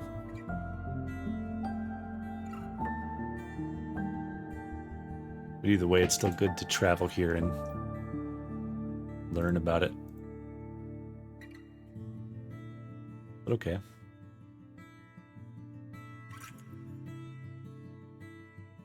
I'm really enjoying this game. It is quite a lot of reading.